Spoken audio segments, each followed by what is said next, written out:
All right, what's up, y'all? Take two. I just did this whole video and I had the original audio in there, which has music, which I wouldn't have been able to use. So we're gonna do this again. This is Hammer Volume 2 featuring my homie Ehab. I wanted to film a video of someone closer to my belts and someone closer to my size. I've been wrestling some higher belts and some guys bigger than me. So let's get into it. We do a poor job of making sure we have good hand and feet connection. So I'm trying to make up for it by getting a good connection with my feet here. And then boom, we end up in half guard. And immediately we're gonna try and go for the sweep. He left room for me, so we snuck through that hole. We get our gripper on the back. We're really reaching for the belt. Then we get on our elbow. And from here, it's all about getting more height on my hips than my opponent. So boom, we're fighting. As soon as I feel that, we go for the hip bump. We settle nicely into one of my favorite pass positions. So I'm on my side, right? And we want to get our hips as closest to our opponent and get this elbow nice and high. And the same thing with this arm and this elbow. Something I'm really trying to do is focus on getting that clamshell so that your opponent, right, laying on their back has both of their hands above their head and they can't really do anything because the weight of your body is on top of their chest. Now my leg is still trapped in between his entanglement here. This arm on top here is grabbing the knee of his pant to control that leg so that he can't place it on the mat and then bring me back over so that he ends up on top.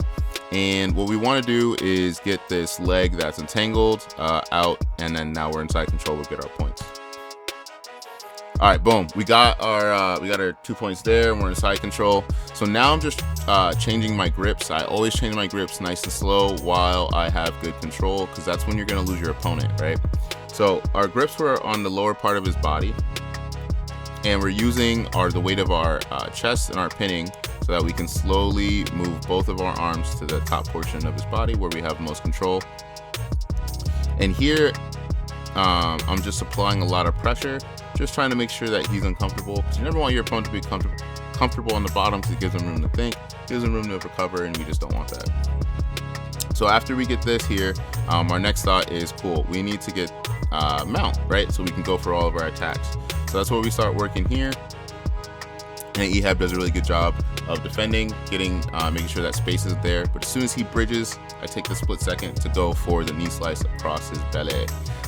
All right, so here we're starting to set up the scarf hold. It's something I've been using a lot for a lot of different attacks. This attack specifically, we're gonna go for the head and arm triangle, right? So after you get this scarf hold, if I can bring this back, pin this arm down, got the scarf hold. I want to minimize the space in between his arm and his neck.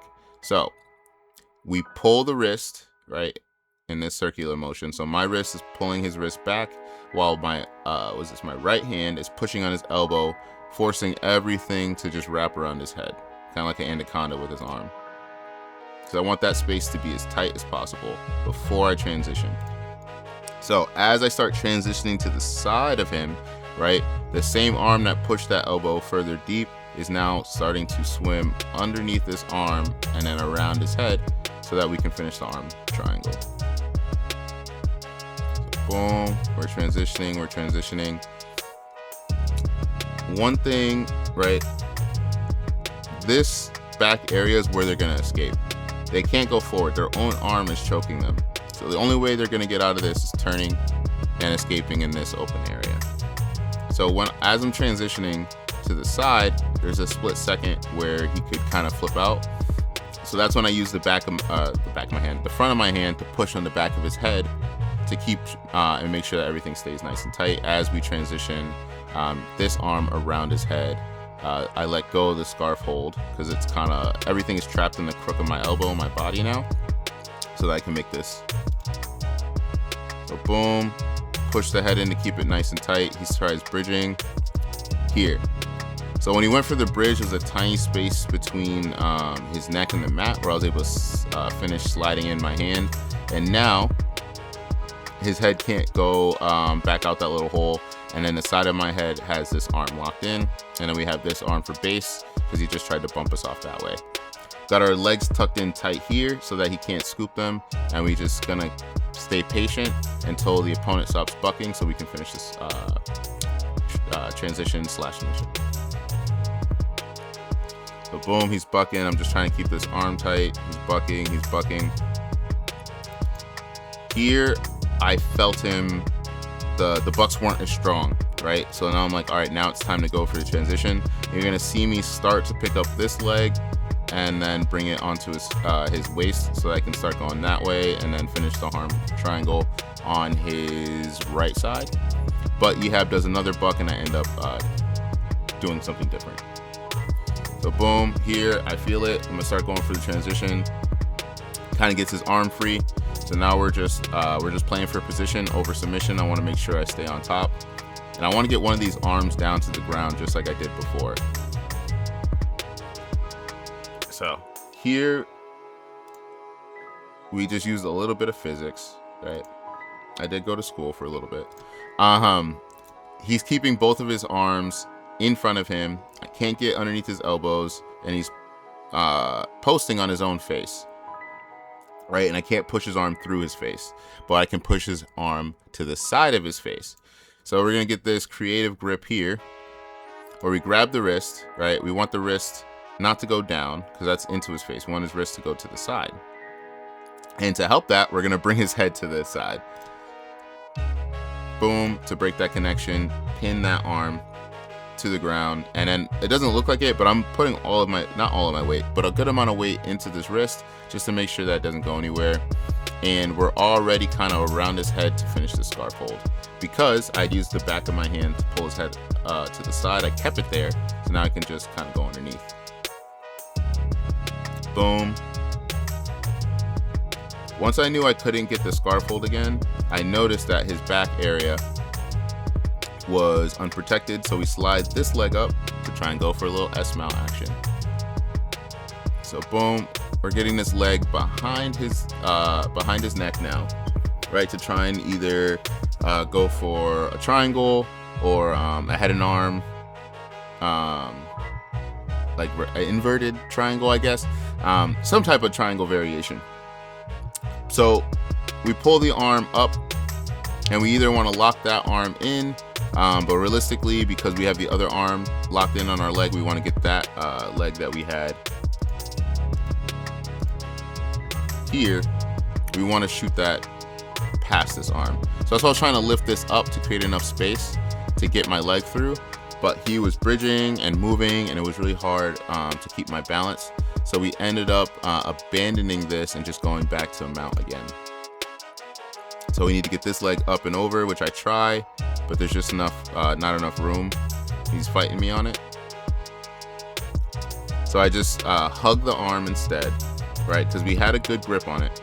We got the sleeve here, right? We're putting all that pressure down, and you go, you know what? We're not going to get this. Hug the arm, use all of my weight to keep the top portion body pinned down, and then boom, we're back in the full mount. And here we're just hunting for something, right? Keeping his head locked up. He's doing a good job of making sure I don't control his head. And now, again, position over submission. I just want to see where he goes, and I want to pin one of these arms down to the mat again. That arm didn't work, so we reach here. Boom, we get a good bite. And then we do another good grip transfer. So we get a good bite here. We place it down on the mat. You want this to be underneath his head, but if you can't get it underneath his head, on top is just fine. So this has his wrist, and then we're transitioning to my left hand to be able to grab his wrist. But he kind of grabs my hand before I can get over there, so I just kind of take this grip anyway, and then we quickly shoot this arm underneath his arm to try and get that elevation. So boom, we grab it. After we grab it, already you see my chin start putting pressure down on this arm, and our whole body is going to lean over this side of him. Now, I don't want to put too much weight over here because I can get rolled. So a good amount of my weight is still in my hips, keeping his hips pinned down. But just so I can finish re-gripping here, right, and then getting this arm to grip my own arm, I got to make sure he can't escape here. So boom, we fix our grip, grab it, grab our own wrist, and then the submission's kind of locked in. We just start walking it, and then we get the tap there. We're gonna go for this reset because at my gym, taps don't mean stop. We still got a whole 5 minutes of rolling. So boom, we start going for our connection here. We did a little bit better job than earlier. And I wanted to do a sweep here, either to knock this leg away, sweep him that way, or use this grip that we have on the back of his neck to sweep him this way. Kind of just wanted to see where his momentum was going to go. If you do have this grip, you kind of want to reach for either further down on the back or the belt. The belt's usually there. If you're not wearing a belt, just some fabric. This grip is really loose, but it ended up working for what I needed it to do. I do a lot of collar ties wrestling, so this is kind of just have been my recent variation of the collar tie for E. So he starts inching his leg forward, so we create a frame. He frames on my arm, but then that leaves a big enough hole for my leg to come through. So now we're just kind of setting up our armbar. As you guys can see, been seeing on the page, I've been doing these a lot just because I want to perfect this move. So boom, we get settled. We realize, all right, this is where we're in now. We're in closed guard. I take a second to breathe, look at the ceiling, contemplate life a little bit. We have this grip on the back of his neck, and then we have the grip on his arm. Those are our connection points, and then we obviously have the legs here. Through this transition, I lock it up tighter, and I bring my knees closer to bring him closer to me. We let go of the top portion of this grip that we had on the back of his neck. His head pops up, and this arm is going to go grab the back of his tricep so that his arm can't escape. After we get this tricep, we go for the wrist for full control, and then boom, we go for the pivot for the armbar. We miss it initially because Ehab turns his body just enough to where I can't get my leg in front of his head. And instead of abandoning the armbar there, we stay calm, and then we wait for another biting chance, like a snake. So boom, we go for the pivot. It's not there. We kind of flutter kick to get the momentum for me to swing back, because I thought I was going to have to pivot again. But I didn't have to pivot again because Ehab pivots around for me. And then all I got to do is lift this leg and get it in front of his head, and then we'll be golden. So boom, he pivots for me. We get that arm in front of the leg, and then we go and we finish the arm bar here, belly down. Now, after we go for this flip, what we want is, he's still gripping his arm here, right? So we get the break of his grip here, and then we have the arm elevated.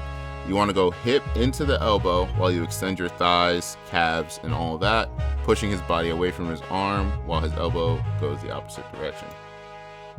So start sprawling here, and then boom, you get the tap there. So we go for another reset, right?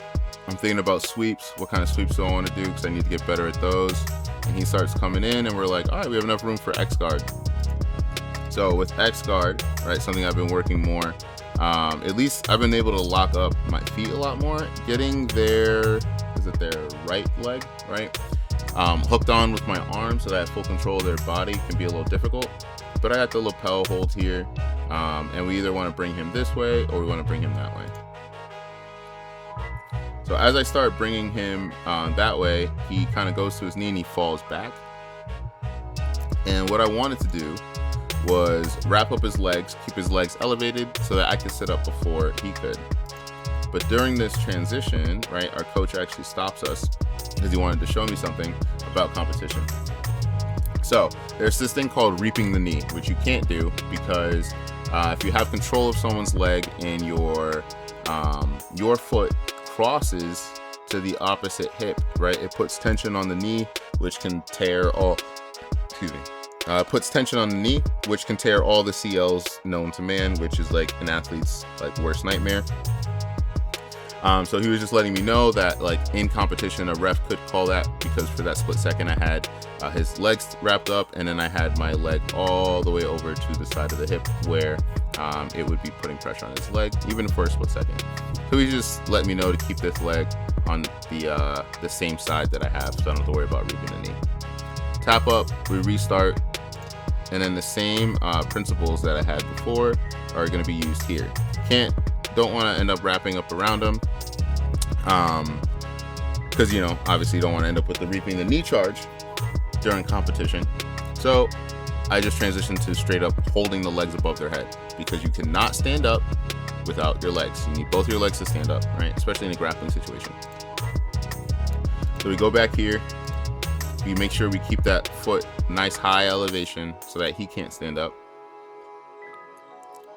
We get up before him, and then we kind of end up in like this single leg situation, which I've been here a million times.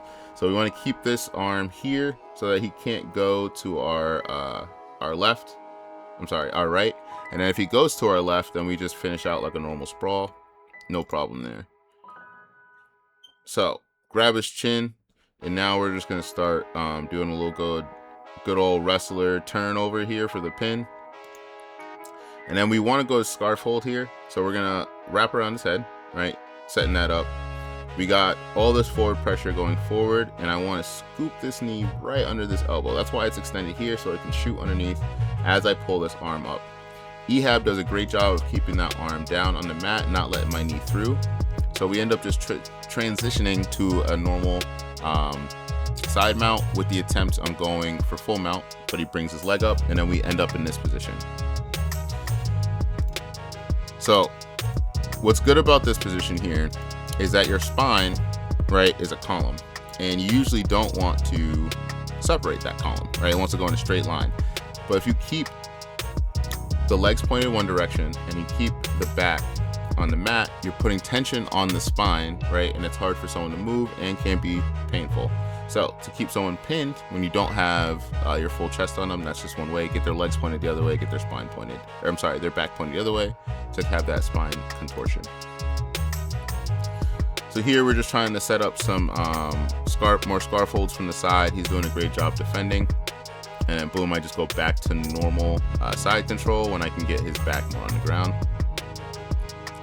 And then the same principle here is being applied to when my leg was keeping both of his legs facing that way. We go ahead and pin this knee to the ground with my hand. In retrospect, I think his leg was too far away, but it would have been better to pin this knee to the ground because then I would have had both legs pinned, but I just took what I could. So boom, pin this leg to the ground so that we can create a little bit of distance to get our knee in there and keep him from moving. But he does a good job. We're gonna go north-south for a little bit, and then the bell rings, and that's the end of the round. Ehab, you did a great job. It's always a pleasure rolling with you. And everybody, thank you for checking out the page, checking out the content. Don't forget, no matter what platform you're on, to click the share button, click the like button, click the retweet, repost, or whatever it is to share it with your community. I appreciate it a lot. This has been Hammer the Nail. This is CookShort signing off. I'll see you guys in the next one. Peace.